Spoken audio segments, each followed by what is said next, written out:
தமிழ்மிகு அனைவருக்கும் இந்த வணக்கத்தை தெரிவித்துக் கொள்கிறேன். நான் உங்கள் தோழி நகைச்சித்ரா. இன்னைக்கு நம்ம பிறப்பு இறப்புகளை பதிவு செய்வதற்குண்டான வழிமுறைகளையும் நாம ஒருவேளை பதிவு செய்யல அப்படின்றப்ப நமக்கு சட்டத்தின்படி கொடுக்கப்பட்டிருக்கக்கூடிய செயல்முறைகள் என்னென்ன அப்படின்றத பத்தி தான் நம்ம இன்னைக்கு பார்க்க போறோம்.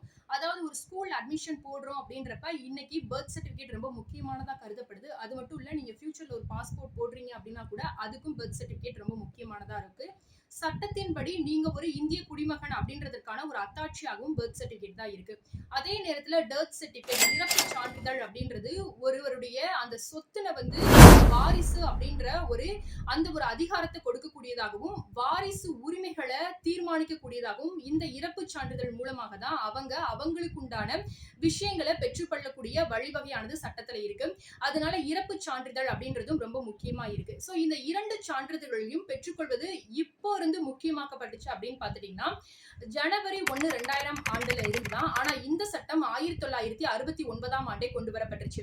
இந்த ஒரு சட்டம் கட்டாயமாக்கப்பட்டதற்கான முக்கிய காரணம் என்ன அப்படின்னு பாத்துட்டீங்கன்னா, பிறப்பு இறப்புகளை சரியான விதத்துல பராமரிக்கிறதுக்கும் சட்டத்தின்படி ஒவ்வொருவருக்கும் கொடுக்கப்படக்கூடிய அந்த ஒரு உறுதியான உரிமைகளும் சரியான முறையில பராமரிக்கப்படணும் அப்படின்றதற்காக தான். சோ அந்த வகையில இந்த ஒரு சட்டம், திருத்த சட்டம் 2000 ஆண்டு கொண்டு வரப்பட்டிருக்கு.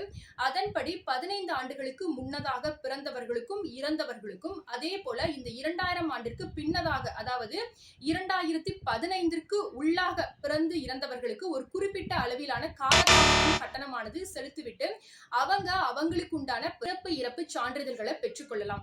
அதே போல இந்த 2000 ஆண்டிற்கு முன்னதாக 1985 ஆண்டு வரைக்கும் பிறந்து இறந்தவர்கள், அதற்கு முன்னதாக அதாவது 1985 இருந்து 2000 ஆண்டு வரைக்கும் இருக்கக்கூடியவங்க தங்களுடைய பிறப்பு இறப்பு சான்றிதழ்களை அதற்குண்டான காலதாமத கட்டணத்தை செலுத்தி பெற்றுக்கொள்ளலாம். அதற்கு முன்னதாக பிறந்தவர்களுக்கும் அதற்குண்டான சலுகைகள் எதுவும் வழங்கப்படல.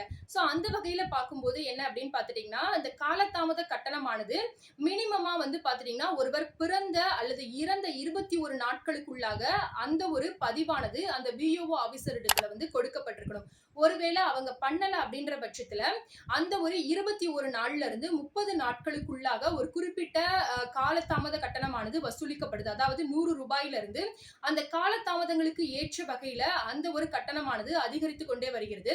சோ அந்த வகையில பார்க்கும்போது இந்த பிறப்பு இறப்பானது சரியான முறையில பதிவு செய்யப்பட வேண்டியது முக்கியமானது அப்படின்றத உறுதிப்படுத்தும் விதமாக தான் இந்த ஒரு சட்டத்தின்படி இந்த மாதிரியான விஷயங்கள் சொல்லப்பட்டிருக்கு. இப்போ இந்த 15 ஆண்டுகள் அதற்குண்டான சலுகைகளா கொடுக்கப்பட்டிருந்தாலும் கூட ரீசெண்டா ஒரு ஜட்ஜ்மெண்ட் ஹைகோர்ட்ல சொல்லப்பட்டிருக்கு. என்ன அப்படின்னு பாத்துட்டீங்கன்னா, அதாவது 2000 ஆண்டு அந்த திருத்தமைப்பு சட்டத்திற்கு முன்னதாகவும் பின்னதாகவும் மட்டும்தான் அவங்களுக்கு உண்டான காலதாமத கட்டணங்களை செலுத்தி அவங்களுக்கு உண்டான இறப்பு பிறப்பு சான்றிதழ்களை இலவசமாக பெற்றுக்கொள்வதற்கான வாய்ப்புகள் உள்ளதா நம்ம பார்த்தோம். ஆனா இங்க என்ன நடக்குது அப்படின்னு பாத்தீங்கன்னா, கிட்டத்தட்ட ஒரு 6 ஆண்டு காலம் காலதாமதம் ஏற்பட்டதுனால அந்த ஒரு ஆர்டிஓ இழுத்து அடிச்சிட்டு இருந்த காரணத்தினால அந்த ஒரு மனுதாரர் என்ன பண்றாரு அப்படின்னா ஹைகோர்ட் அப்ரோச் பண்றாரு. அப்படி அவர் அப்ரோச் பண்ணும்போது அந்த ஹைகோர்ட் ஜட்ஜ்மெண்டா என்ன சொல்லப்படுது அப்படின்னு பாத்தீங்கன்னா, காலதாமத கட்டணமாக 500 ரூபாயை மட்டும் வசூலிச்சுட்டு அவங்களுக்கு உண்டான அந்த ஒரு இறப்பு சான்றிதழானது வழங்கப்படணும் அப்படின்ற மாதிரி சொல்லப்பட்டிருது. சோ இந்த ஒரு பிறப்பு இறப்பு சான்றிதழுக்கு நீங்க எந்த விதமான கட்டணங்களும் செலுத்தப்பட தேவையில்லை. நீங்க கரெக்டா 21 நாட்களுக்குள்ளாக நீங்க பதிவு செஞ்சுட்டீங்க அப்படின்ற பட்சத்துல அந்த ஒரு பிறப்பு சான்றிதழானது பதிவு செய்யப்பட்டதிலிருந்து 12 ஆண்டுகளுக்குள்ளாக, அதாவது உங்களுடைய குழந்தையினுடைய 1 வயதிற்குள்ளாக அந்த குழந்தையினுடைய பெயரானது அந்த பிறப்பு சான்றிதழ்ல பதிவு செய்யப்படணும். ஒருவேளை அப்படி பதிவு செய்யப்படல அப்படின்ற பட்சத்துல அதற்குண்டான கட்டணங்களையும் நீங்க தாமதமாகக்கூடிய ஒவ்வொரு மாதத்திற்கும் ஒவ்வொரு நாட்களுக்கும் ஏற்ப வசூலிக்கப்படும்.